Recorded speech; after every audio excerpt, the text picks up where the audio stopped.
Zakaj Iron Maideni kot prvo? Ja, to je eden od tistih bendov, s katerim smo mi vsi v otroštvu oziroma v rani mladosti odraščali, ne, in ta muzika se nam je toliko zasidrala v srce, da smo rekli, da je pa šel čas, ne, ko moramo to muziko plemenititi in širiti. Isti komentar. Odlično. S tem, ko se odločiš kadarati takšen znan in uspešen band, seveda moraš izpolniti neke standarde. Kako je, ko si na odru pa igraš Wickermana ali pa Deja Vu? Ja, so super občutki. Mislim, mi smo se predvsem osredotočili na glasbo. To pomeni, da smo jo skinili pač kolikor se da pristno in natančno. In ko enkrat to dobiš v krik, pač veliko vaj moraš dati skozi, ne, moraš veliko vaditi, ker to le ni enostavna muzika, ne, in ko enkrat imaš to v krvi, je to super občutek, ne. Odlično. Ja, v bistvu delamo dosti na tem, da je čim bolj kvalitetno, ne, na odru, prej kot vse pozerstvo, ki zraven sodi, ne.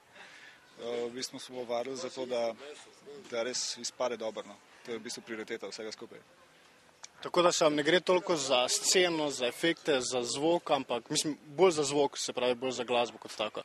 Ja, seveda, če si tribute band, je smisel to, da čim bolj pristno pač to zaigraš v živo, ne, da nisi samo nek band, ki igra priredbe, ampak da se resno posvetiš in prideš v dušo tej muziki, ne. Kar se pa scene tiče, nismo glih klovni, ne, in tudi nikoli ne želimo biti, ker nam je pač prioriteta muzika, je pa res, da imamo slovensko verzijo slavnega Edija, njihove maskote, tako da jo bomo tudi danes razkrili. Odlično. In kakšni so odzivi občinstva do sedaj, ki ste jih doživeli? Ja, odzivi so fenomenalni, ker jasno je, da Maideni imajo veliko fanov po vsem svetu, tudi v Sloveniji, in povsod tam, kjer pridemo, je vedno dobra žurka in vedno se ful dogaja. In očitno pač je to fanom od Maidenov všeč, ker nas, glede na to, da nas spremljajo in da pač letijo same pohvale, tako da jaz mislim, da je kar v redu. Ja, če bo odziv vedno tak, da se bo. Kaj lahko pričakujemo od vas danes? Veliko rock'n'rolla, razgate pravega.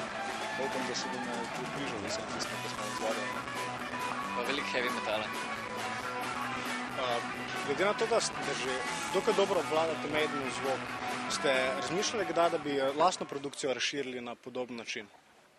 To nikakor ne, mislim, gre samo za tribute band, v bistvu sem se čisto sam za to dobila, ne, ker avtorsko bi po mojem ne bilo tako dobro, no, kot je to, no. To smo se odločili delati, tega samo držali, dokler bo pač delali. Tako da ste se odločili, da samo tribute in s tem ste zadovoljni in to vam je všeč? Ja, avtorske stvari delamo vsak v svojem bendu, vsak v svojem matičnem bendu.